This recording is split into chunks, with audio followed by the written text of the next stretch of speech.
अस्सलाम वालेकुम। उम्मीद त सभु ख़ैरियत सां हूंदा। हिन इल्मी चैनल ते तव्हांखे भलीकार। सिंधी ॿोलीअ जा बुनियादी तौर जेके हरूफ़ इल्लत जा 10 आवाज़ आहिनि से असां इनफ़रादी तौर ककपटीअ में ऐं उन खां बाद 1 खां 10 सबक़ ताईं मुनफ़रिद लफ़्ज़नि ऐं बसरी अल्फाज़ सां गॾु सादनि जुमलनि जी सूरत में पढ़ी चुका आहियूं। हिन सबक़ नंबर 11 में असां ज़बर जा आवाज़ जमो अल्फाज़ जी सूरत में पढ़ंदासीं। पुठियनि सबक़नि में असां वाहिद लफ़्ज़ ज़बर जे आवाज़ में सिखिया आहिनि ऐं हाणे ज़बर जे आवाज़ में जमो अल्फाज़ बमा बसरी अल्फाज़ जे सिखंदासीं। उनखां अलावा हिन सबक़ में सादनि जुमलनि जी सूरत में ज़ेर जो आवाज़, वाव मजहूल जो आवाज़, अलिफ मद्दा ऐं पेश जो आवाज़ बि पढ़ंदासीं। वीडियो शुरू करण खां अॻु नवां आयल दोस्त चैनल खे सब्सक्राइब करे नोटिफिकेशन खे ऑल करे छॾियो। सीन ज़बर स, बे ज़बर ब, क़ाफ पेश क़ु, सबक़, ये अलिफ या, रे पेश रु, हे वाव नून हो, यार हो, सबक़ यार हो। यादि रखो त सिंधी ॿोलीअ जा आवाज़ या अल्फाज़ किन इलाइक़नि में मुख़्तलिफ़ थी सघनि था। जहिड़ोकि हीउ जेको यार हो लिखियलु आहे इन में वाव मजहूल जो आवाज़ु आहे, पर किन इलाइक़नि में उनखे वाव मरूफ़ तौर बि पढ़ियो वेंदो हुजे त थी सघे थो, छो जो सिंधी लैंग्वेज अथॉरिटी वारनि हिन हे खे पेश ॾिनी आहे जंहिंसां वाव जो आवाज़ु वाव मरूफ़ जे तौर ते थिए थो। पर मुंहिंजे इलाइक़े में, मुंहिंजी पसगिरदाई में हिन खे वाव मजहूल जे तौर पढ़ियो वेंदो आहे। यार हों चवंदा आहियूं असां, यार हूं न आहियूं चवंदा। तव्हांजे इलाइक़े में हिन खे यार हों चई करे वाव मजहूल जो आवाज़ु कढियो वेंदो आहे या यार हूं चई करे वाव मरूफ़ जो आवाज़ु कढियो वेंदो आहे। तव्हां कमेंट करे मूंखे आगाह ज़रूरु कजो। हे ज़बर ह, थे ज़बर थ, ह थ, हे ये ज़ेर ही, हे ज़बर ह, थे ज़बर थ, ह थ, अलिफ मद अ, हे ज़ेर हे, नून ज़ेर ने, आ हे ने, ह थ, ही हथ, आ ही ने। सबक़ सां गॾोगॾु ॿार खां अखरनि जी सुञाणप जी चकासी बि वरिती वञे। ॿार खां टेस्ट वठो त ही छा आहे। ॿार ॿुधाए थो त बहितर आहे, नथो ॿुधाए त दौर पढ़ाए अलिफ ॿे जी पटीअ मां अखरनि जी सुञाणप कराए बाद में अॻिते सबक़ हलाए। मीम ज़बर म, ते ज़बर त, मट, हे ये ज़र ही, मीम ज़बर म, ते ज़बर त, मट, अलिफ मद अ, हे ज़ेर हे, नून ज़ेर ने, आ हे ने, म ट, ही मट, आ हे ने। दाल ज़बर द, रे ज़बर र, दर र, हे ये ज़ेर ही, दाल ज़बर द, रे ज़बर र, दर र, अलिफ मद आ, हे ज़ेर हे, नून ज़ेर ने, आ हे ने, द र, ही दर, आ हे ने। ॿार खां पुछिणो आहे त ही छा आहे। ॿार ॿुधाए थो त बहितर, दाल दर। पोइ ॿार खे ॿुधाइणो आहे इन दाल दर खे मथां ज़बर ॾियण सां आवाज़ु ठहे थो द, द। हे ज़बर ह, रे ज़बर र, हर र, घे ज़बर घ, हे ज़बर र, घर र, हे ज़बर ह, टे ज़बर ट, हट।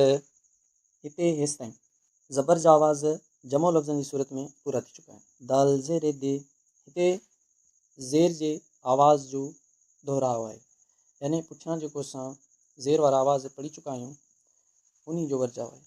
लाम वाव लो, हिते वाव मजहूल जो दौर आहे, पुठियां असां पढ़ी चुका आहियूं। दे लो, हे अलिफ भा, हिते वरी अलिफ मद जो आवाज़ु आहे, अलिफ मद्दा जेको असां सबक़ नंबर 2 में पढ़ियो आहे। गे पेश गु, हिते वरी पेश जी आवाज़ जो वर्जाव आहे। भाग, भे ज़बर भ, लाम वाव लो, भलो। ही वाहिद लफ़्ज़ आहे ज़बर सां, ही बि वाहिद लफ़्ज़ आहे ज़ेर सां। थी सघे त ॿार खे ही लफ़्ज़ ऐं ही लफ़्ज़ गॾाए बार बार दोहराव कराइजे।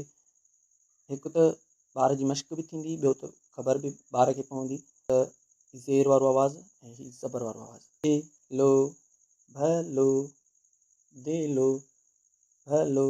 हिन मथीं सीट जे पूरे थियण खां पोइ लफ़्ज़ मिलाए हिन हेठीं सीट में सादा जुमिला ठाहिया विया आहिनि। ॿार सादा जुमिला ठाहिणु सिखी रहियो आहे। वाव ज़बर व, खे ज़बर ख, व ख, रे पेश रु, व ख रु, वाव ज़बर व, ठे पेश ठु, वठु, वखरु, वठु।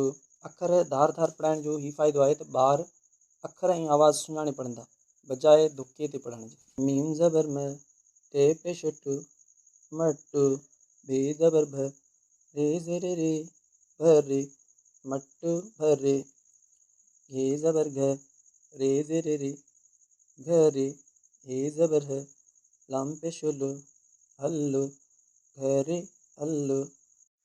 दाल ज़बर द, रे ज़बर र, दर, वाव ज़बर व, टे ज़ेर ते, वटे, नून ज़बर न, दर, वटे न। बे ज़ेर बी, हे पेश हु, बीहु, दर, वटे न, बीहु।